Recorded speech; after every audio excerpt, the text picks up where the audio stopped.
de passarmos por vales, por tristezas, das quais a gente fique durante muito tempo chorando.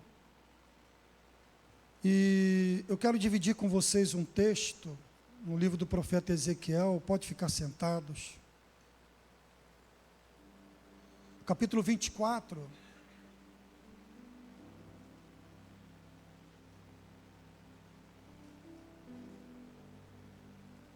Verso 15. Parece paradoxal Ágata cantar sobre a bondade de Deus e nós falarmos sobre Deus submeter Ezequiel ao momento que foi marcante na história dele. Mas não é paradoxal, isso é bondade de Deus, isso é amor de Deus. O amor de Deus não se revela somente naqueles momentos em que Deus diz amém a tudo que fazemos. O amor e a bondade de Deus também é revelado quando nós quebramos a cara, ou quando perdemos alguma coisa, ou quando somos privados de alguma coisa. Veio a mim, verso 15, veio a mim a palavra do Senhor, dizendo: Filho do homem, eis que as súbitas tirarei a delícia dos teus olhos, mas não lamentarás, nem chorarás, nem te correrão as lágrimas. Geme em silêncio, não faças lamentação pelos mortos. Prende o teu turbante, mete as tuas sandálias nos pés, não cubras os bigodes e não comas o pão que te mandam. Falei ao povo pela manhã, e à tarde morreu minha mulher. Na manhã seguinte fiz segundo o que havia sido mandado. É mole viver com isso? É fácil? Você sabe que eles estavam no cativeiro. Ele não estava na cidade dele, estava no cativeiro. Aí, vivendo de uma geração de coração duro, renitente, ele era, naquela região ali, onde ficava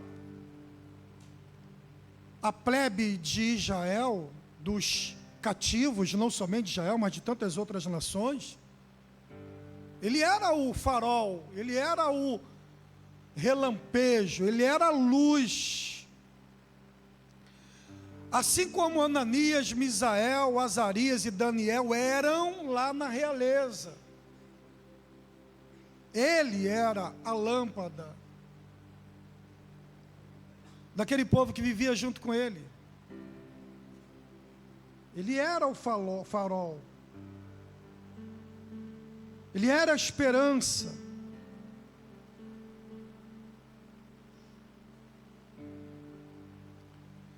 E ele queria gozar do privilégio, do direito de ter a sua companheira, a sua mulher, ter uma família como todo mundo tinha. Ele só queria continuar o ministério dele, a sua mulher. Provavelmente que os seus filhos, que a Bíblia não diz, mas devia ter tido. Mas o povo, coração tão duro, tão duro, tão duro. Aí Deus, ao invés de tirar a delícia dos olhos daqueles de coração renitente, sabe o que Deus resolve fazer? Deus resolve tirar a delícia dos olhos do profeta. Qual a explicação lógica que eu teria para isso aqui? Não há explicação. Não é esse povo que pecou, não é esse povo que é rebelde, não é esse povo que se recusa a se converter. Por que esse povo não tira a delícia dos olhos deles e vem tirar logo o meu? A minha delícia dos olhos. Meus irmãos, há coisas na Bíblia e na vida que não há explicação. Eu não perco mais tempo tentando explicar. Diz o texto seguinte, que Deus nem deu tempo ao profeta de ele processar aquilo. E sabe onde o profeta estava? No restaurante. O profeta estava tirando férias. O texto, verso 18, diz que ele estava falando ao povo. Ele passou a manhã falando ao povo. Deus acaba de falar com ele e não lhe dá tempo de ele entender aquilo tudo. É quase que se Deus fala o seguinte: olha, pega o teu Isaac, leva a Moriá e sacrifica. Abraão teve 3 dias para processar aquela ordenança, aquele mandamento. Ezequiel não teve. Deus falou e de súbito.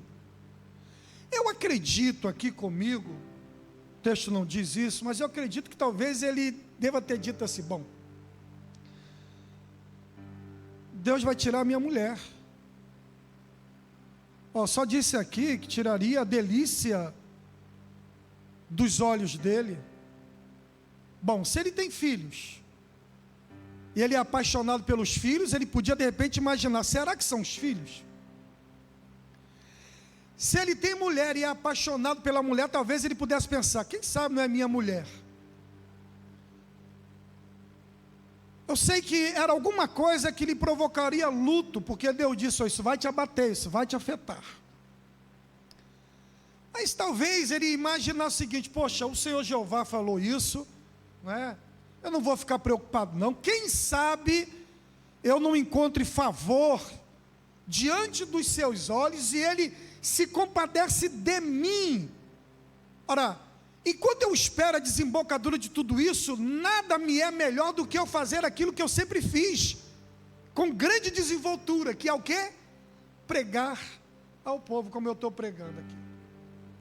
E fica lá, pega a manhã dele, aquilo está guardado no seu coração, aquilo está no seu coração, ele olhando e vendo por onde viria, né, esse pranto, esse choro. Quando ele termina de pregar, verso 18, ou de profetizar, ou de exortar, talvez tenha chegado em casa, ou lá no seu casebre, ou no seu barraco, ou na sua tenda, talvez tivesse falado para a mulher: e aí? Ou a mulher perguntando: não é que foi lá? Foi legal, eu sei que o povo é de coração duro, mas Deus me deu uma mensagem abençoada, preguei no culto de jejum e oração, foi pela manhã, né? Tem comida aí, meu amor? Tem sim. A mulher põe comida para ele, deve ter comido lá por volta do meio-dia, 1h, termina de comer, recebe a mulher no seu regaço, bate um papo com ela. Eu fico vendo Ezequiel tratando a mulher dele, sabendo, caso ele tivesse a percepção de que seria a mulher dele, ele abraçando ela, dando uns abraços, talvez imaginando que a mulher ainda viveria um tempinho com ele, mas ele olhando para ela dizendo: caramba, cara, aí Deus não dá nem tempo de ele processar, talvez tirando o soninho da beleza. À tarde, a mulher dele tem um piripaco: ai, não sei, estou passando mal, amor. É a profecia de Deus se cumprindo. Ela morre. Ela morre. Diz o texto sagrado que na manhã seguinte ele fez exatamente como Deus lhe ordenou. Agora veja como não é fácil se relacionar com esse Deus, conquanto seja bom. Primeiro, Deus lhe tira a delícia da alma. Em segundo lugar, Deus não lhe dá tempo para ele se preparar para essa tragédia. Esse Deus que por vezes lhe arranca direitos que fazem bem ao psicológico e emocional. Vou te tirar a delícia dos olhos. Tá bom, me dê um mês para ficar com ela. Deixa eu namorar com minha mulher. Deixa eu embuchar minha mulher. Qualquer coisa. Deixa eu levar ela ao restaurante. Deixa eu passear com ela à beira do rio Quebar, né? Deixa eu curtir um pouco. Mas não, Deus parece ser abrupto. Ele entregou a profecia. Ele só teve a parte da manhã e um pedacinho da tarde. Aliás, nem a parte da manhã ele teve, porque ele estava pregando o povo, estava fazendo um trabalho, serviço dele. Talvez umas 2, 3 horas e a coisa acontece. Pum. Aí você vê como esse Deus parece ser muito abrupto, que o texto vai falando de sequências de fatos imediatos. Na manhã seguinte, é o que diz o texto, ele teve que lidar com as indagações e interrogações do povo. É fácil? Esse Deus, que além de fazer com que as coisas acontecessem tão rápido, que não lhe deu tempo da despedida, Deus ainda faz com ele algo que eu acho que é o mais terrível de todos, que é o direito do luto. Deus disse: não chore, não lamente. E aí, ao meu ver, que Deus me perdoe, mas já é pedir demais, cara. Eu não sou de aço. Não chore, não lamente. É o que diz o verso 16. Não lamentarás, não chorarás, nem vai deixar lágrimas correrem pelos teus olhos, ou pela tua face. É fácil isso, gente? Em outras palavras, Deus está dizendo: eu não quero que tu vivas o luto. Olha, gente, viver luto é uma coisa saudável, salutar, quando o ser humano se esbarra com a desgraça. Eu tive, por exemplo, um primo e um grande amigo, que um dia já foi meu cunhado, que os dois foram assassinados, e as mães não puderam chorar o defunto, porque os 2 corpos foram achados carbonizados, e as mães não quiseram aceitar aqueles corpos como sendo dos filhos, conquanto o IML tivesse descoberto que eram os 2. E eu, como amigo, não pude participar desse processo, porque eu estava trabalhando no Recife. E até hoje, acredite se quiser, até hoje, por não terem vivido os respectivos lutos adequadamente, as famílias sentem muito, os que ainda estão vivos. De modo que deixar viver o luto é algo que cura a alma, que sara a alma. É você pegar a sua criança, é você pegar a delícia da sua alma e ter o privilégio de sepultar, de chorar. É você poder gritar, esmurrar o peito, você colocar para fora um sentimento que é comum no ser humano diante da perda trágica. Mas esse Deus chega ao profeta e diz: você não vai chorar. Aí também, se sou eu ia dizer: olha, meu Deus, sinto muito, eu não sou de ferro. E mais, o que Deus permitiu foi no verso 17: geme em silêncio. Não bote a boca no trombone, não deixe ninguém ver o teu grito, não faças lamentação pelos mortos, prende o teu turbante, bota as tuas sandálias nos pés, não cubras os bigodes, e não comas o pão que te manda, ou seja, o pão de defunto, que era costume na época. Toma esse pão para simbolizar a dor que nós sentimos de você, e a dor que realmente você está vivendo.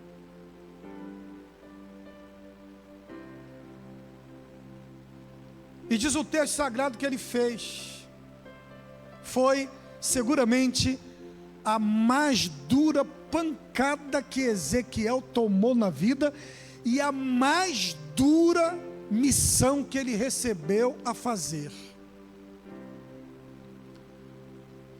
Igreja, quero lhes apresentar um Deus que manifesta a graça dele com a perda.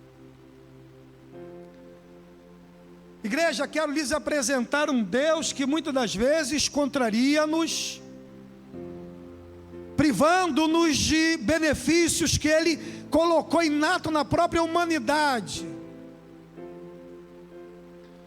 Porque quando Ele tem uma obra com alguém,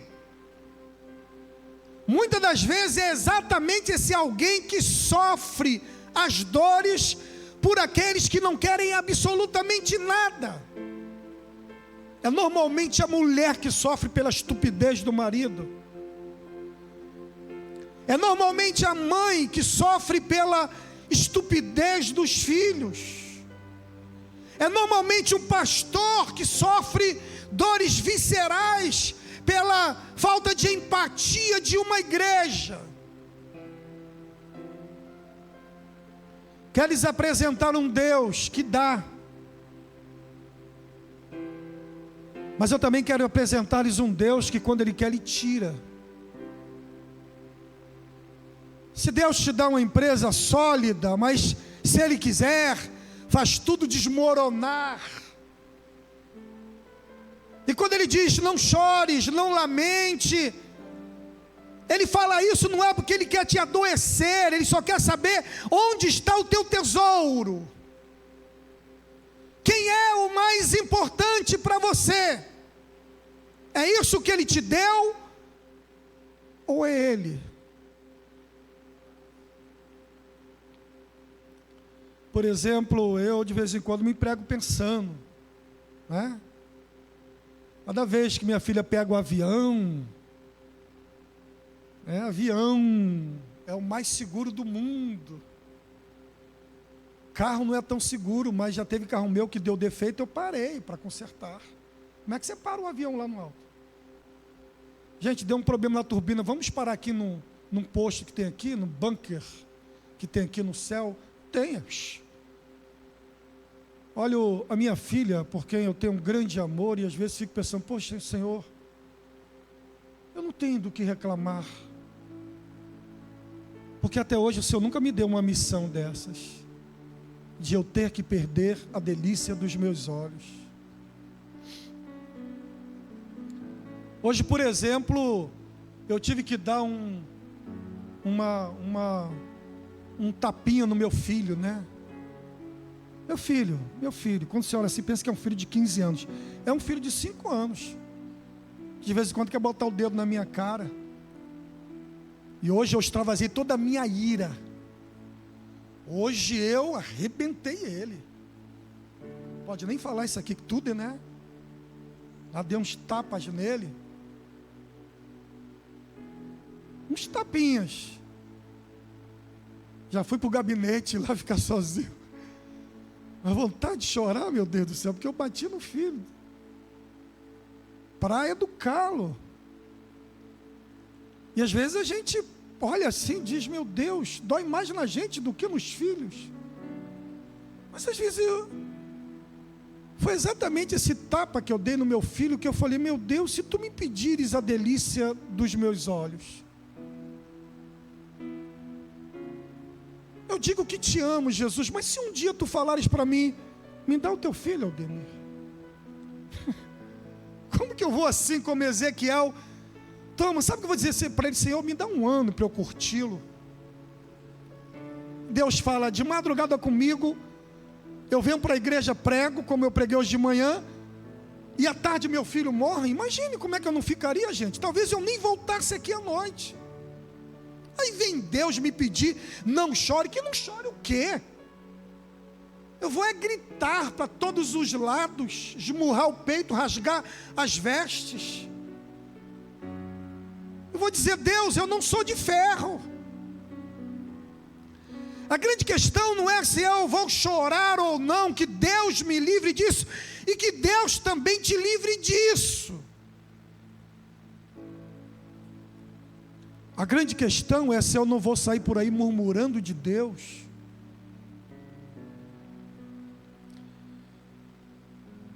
A grande questão é se eu não vou deixar de frequentar um culto.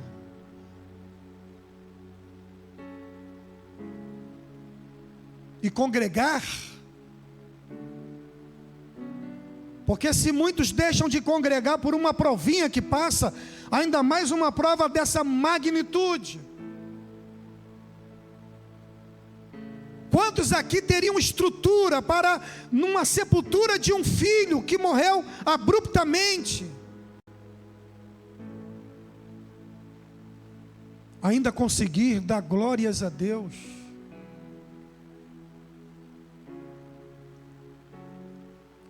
E o mais terrível é Deus te privar do luto. E pior ainda são as explicações que você tem que dar àqueles que nos circundam, que associam perda a Deus virar as costas. Foi isso que aconteceu com Ezequiel. Verso 19. Então me disse o povo: não farás saber o que significam estas coisas que estás fazendo? E aí, como tu explica isso? Cadê o teu Deus?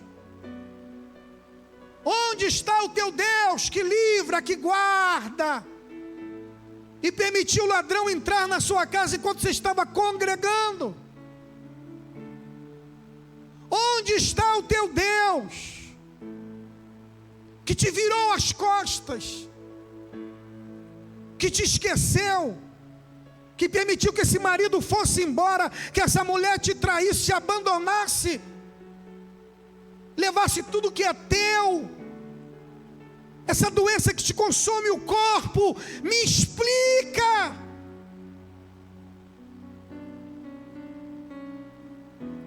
Como consolo,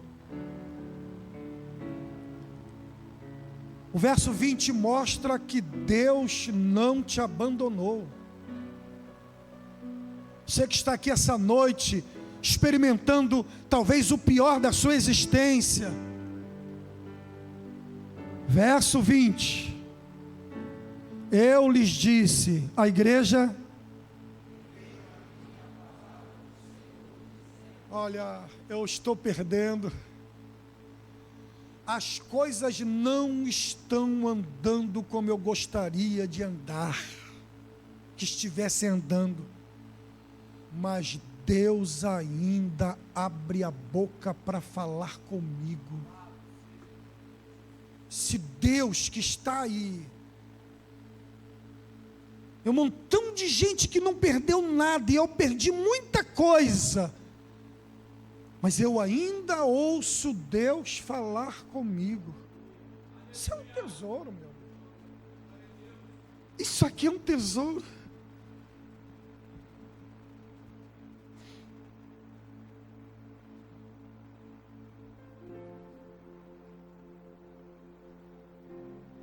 Olha, eu não quero estar louvando as perdas, as tragédias, não quero. E nem quero vivê-las. Mas eu também quero que Deus continue falando comigo. Porque nem sempre Deus está no relâmpago, no trovão, no esmiuçar de penha. Às vezes Deus está numa voz sussurrante, como foi o caso do profeta Elias. Elias, Elias, que fazes aqui, Elias? Coisa boa. Deus não me abandonou. Você pode dizer isso, meu Deus não me abandonou. Está falando contigo esta noite. Veio a mim a palavra do Senhor. Glória a Deus.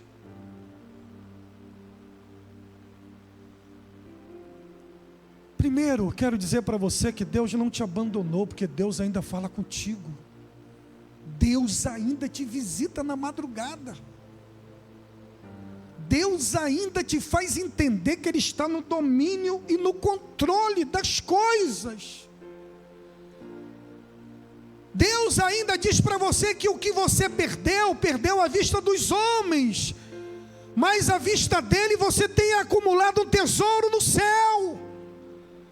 Porque não é com todo mundo que Ele pode submeter essas provas tremendas. Deus ainda fala contigo.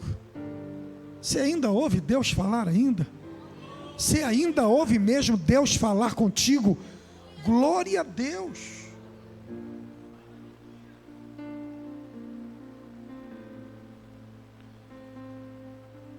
Versículo 24 diz que Deus não lhe tirou o ministério. Esse pacto de Deus com Ezequiel continua firme. Você vai perder muita coisa, mas a profecia você não perde. O que eu te dei é para sempre, é eterno. Olha, eu às vezes me sinto um dos homens mais afortunados do mundo. Quando às vezes eu me lembro, às vezes que eu lá em casa, sabe, lá aquela casinha humilde que eu morava, lá na Chatuba, lendo a Bíblia, começava 10 da noite, às vezes 6 da manhã, quando o corpo começava a doer, que eu via que o dia estava claro. Quantas vezes, meu Deus do céu, eu me recusava a ler determinados livros e pedia a Deus revelação de algumas coisas, e o Senhor entrava lá naquele quartinho onde eu costumava estudar, antes de a Ágata nascer, e eu via o Senhor, e Ele falava comigo, e eu ia, diante das revelações, eu ia gritando na rua, igual um louco, 3 da manhã, na Chatuba, dando socos no ar, de tanta glória que eu via de Deus. Eu dizia, meu Deus, é tão gostoso te ouvir. 2008, antes de o meu pai morrer, eu estava de férias na Bahia, e na praia,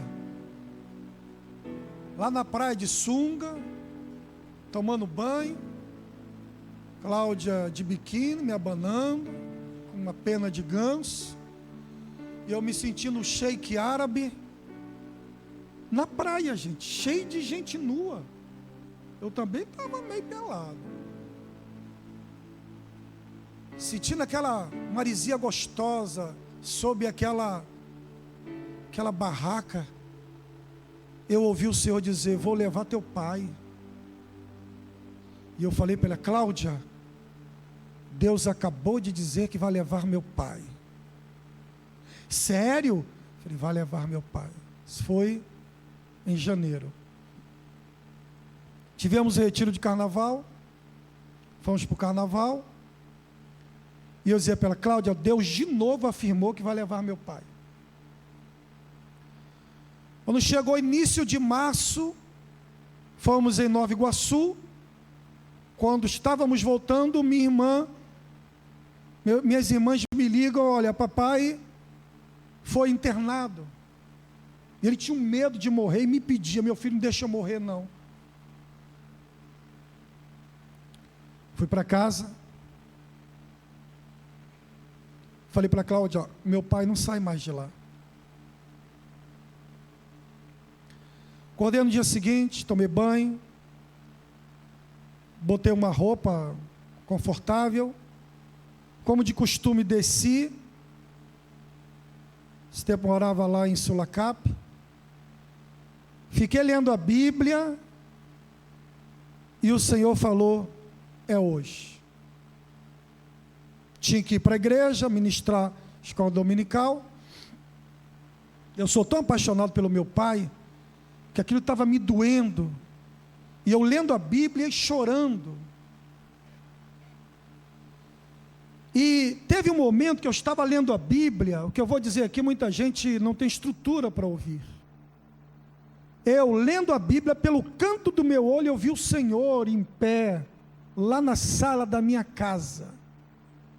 E eu falei: poxa, ele quer levar meu pai agora. Aí eu chorava mais ainda, e ele me vendo. Eu aqui vendo ele pelo canto dos olhos. E ele em pé, assim mesmo, como quem diz: e aí? Olha só, gente. Meu Deus me olhando, dizendo: eu quero levar o Zitinho. Eu falei: eu sei que ele quer.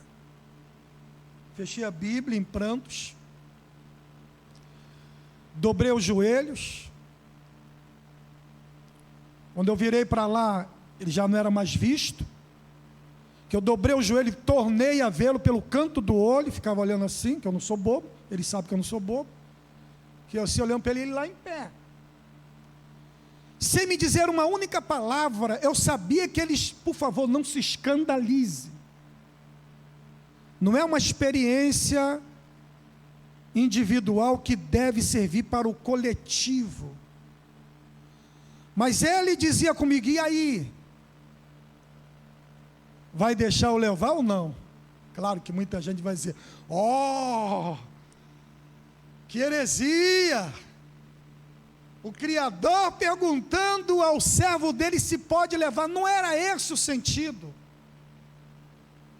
E eu sabia que a hora que eu falasse com ele assim, ou por meio da palavra, o meu pai não viveria mais um minuto.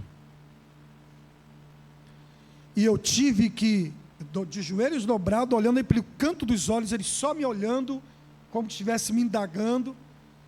Eu então busquei aqui dentro coragem, e falei: Senhor Jesus, pode levar o meu pai.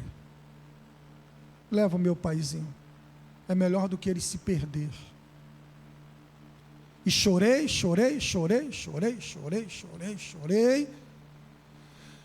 Recobrei força em Deus, já não via mais ele aqui pelo canto dos olhos, ele sumiu.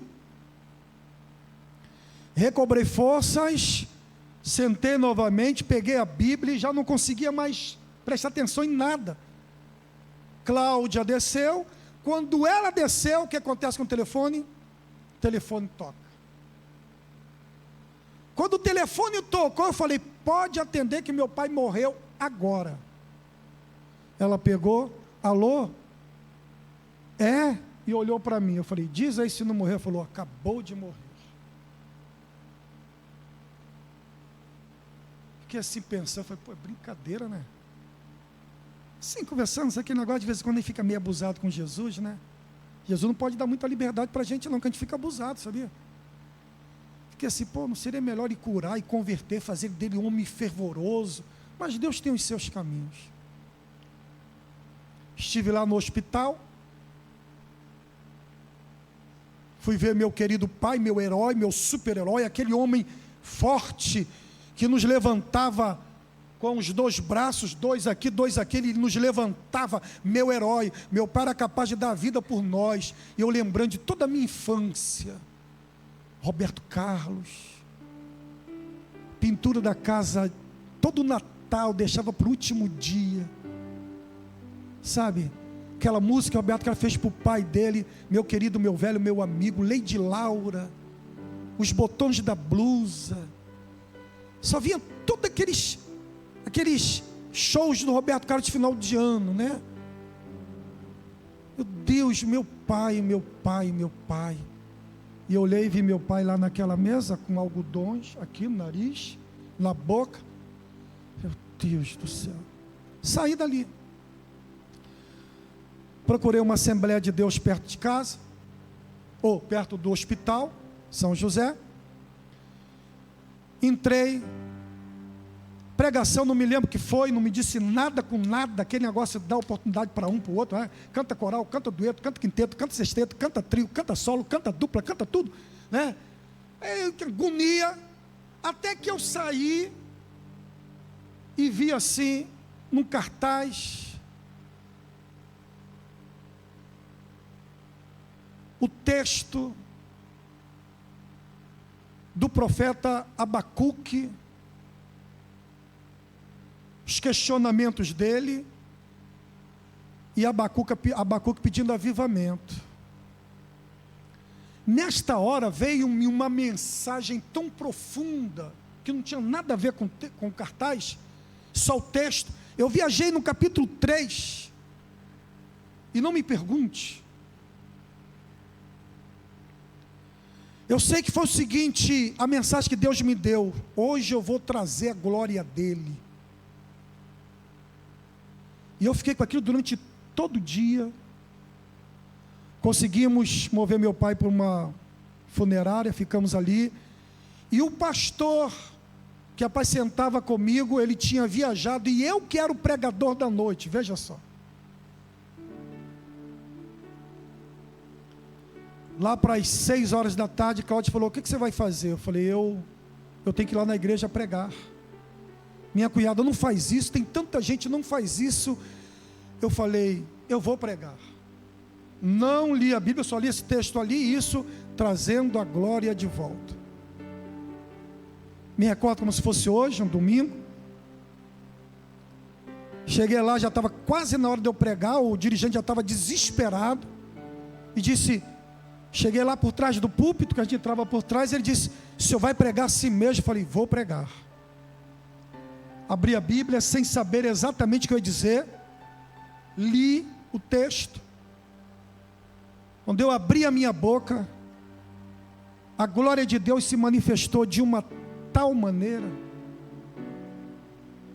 do início ao final, não houve quem não chorasse lá. Tamanhas as palavras de graça e de poder que saíam da minha boca. E lá pelo finalzinho, escute só, da mensagem, como já estava na hora de eu entregar e voltar para o velório, eu lembrei que naquele dia, por volta de 11 horas da manhã, naquela igreja, lendo aquele versículo, a palavra do Senhor veio a mim, e eu só estava transmitindo. Estou dizendo com isso que mesmo diante da tragédia, Deus nunca deixou de falar conosco. Glória a Deus por isso. Veio a minha palavra do Senhor. Segunda coisa, Deus não tirou o ministério. A terceira coisa, verso 24: assim vos servirá Ezequiel de sinal. Você consegue compreender que algumas coisas acontecem porque você é esse farol, esse sinal para essas pessoas?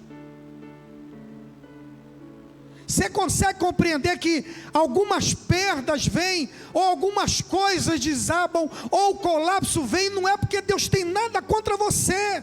Pelo contrário, tu és o queridinho de Deus, e que por intermédio de você, pessoas serão alcançadas.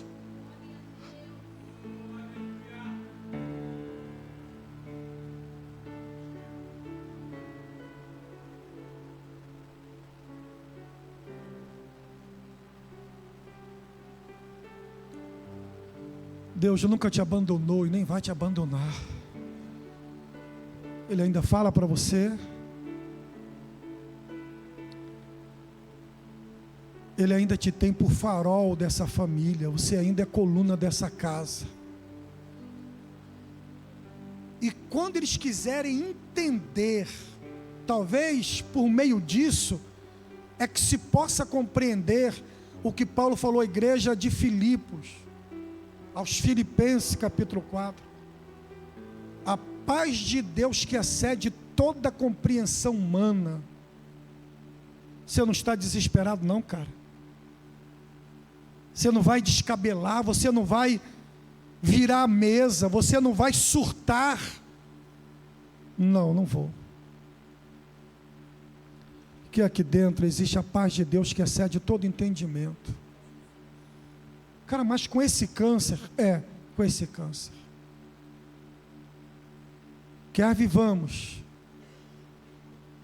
quer morramos, quer façamos qualquer outra coisa, seja tudo para a glória de Deus. Você consegue compreender esse Deus? Você consegue? Vai continuar servindo esse Deus? Ou vai achar que Ele tem alguma coisa contra você?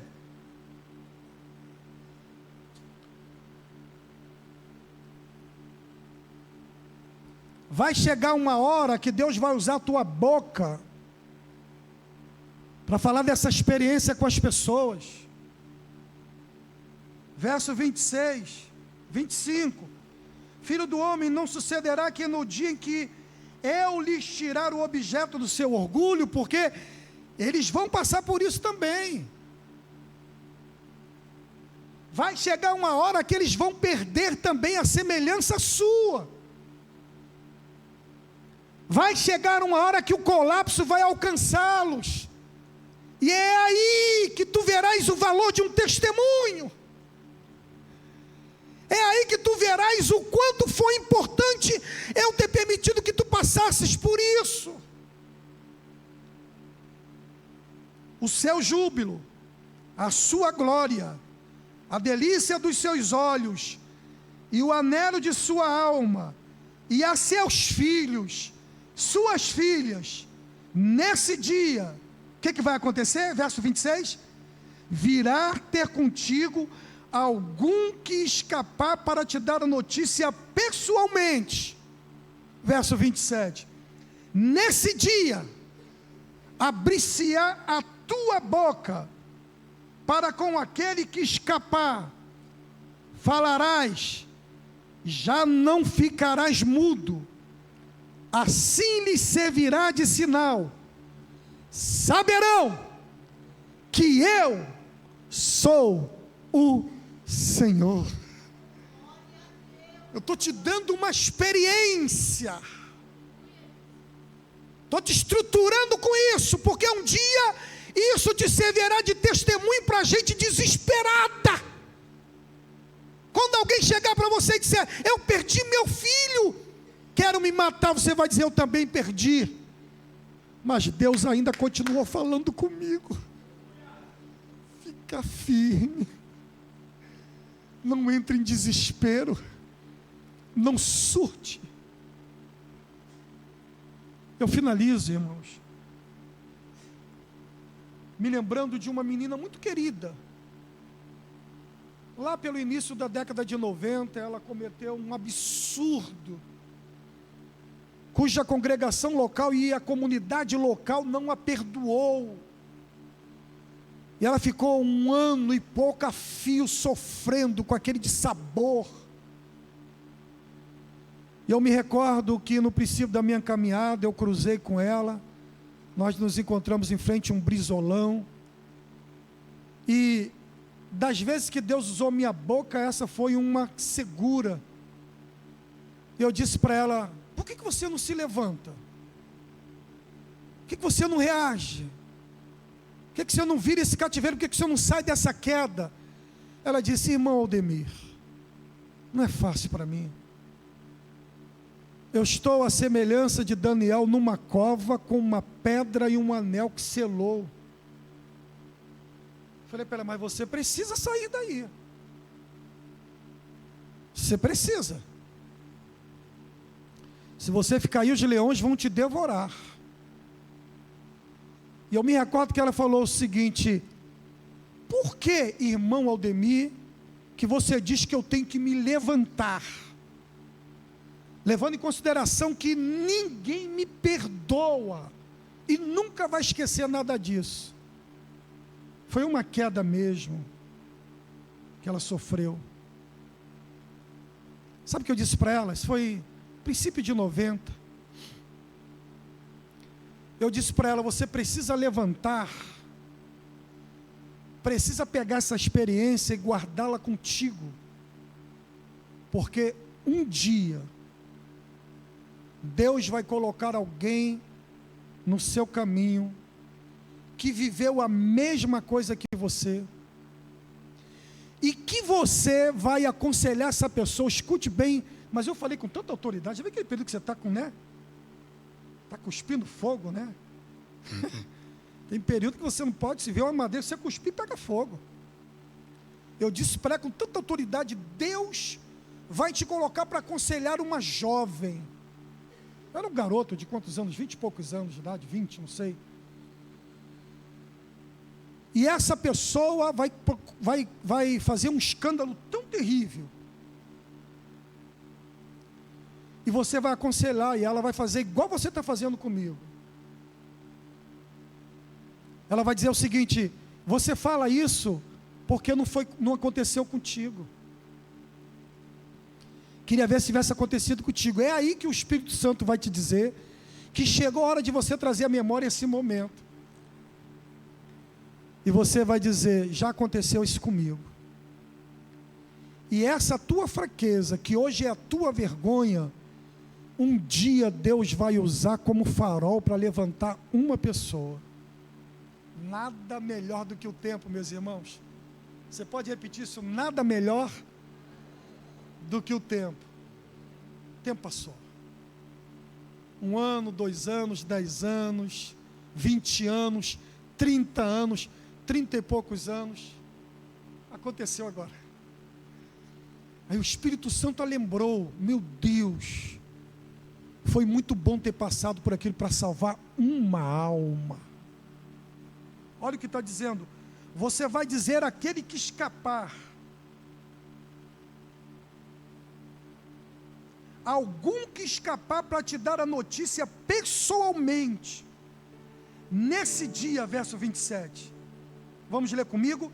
Nesse dia, abrir-se a tua boca para com aquele que escapar, falarás, já não ficarás mudo, assim lhes servirás de sinal, e saberão que eu sou o Senhor. Ezequiel, vai chegar um tempo que eles vão passar pela mesma coisa. Quando te procurarem, você vai dizer: cara, seca as tuas lágrimas, levanta a sua cabeça. Tragédia não significa que Deus te abandonou. Tem alguém aqui no nosso meio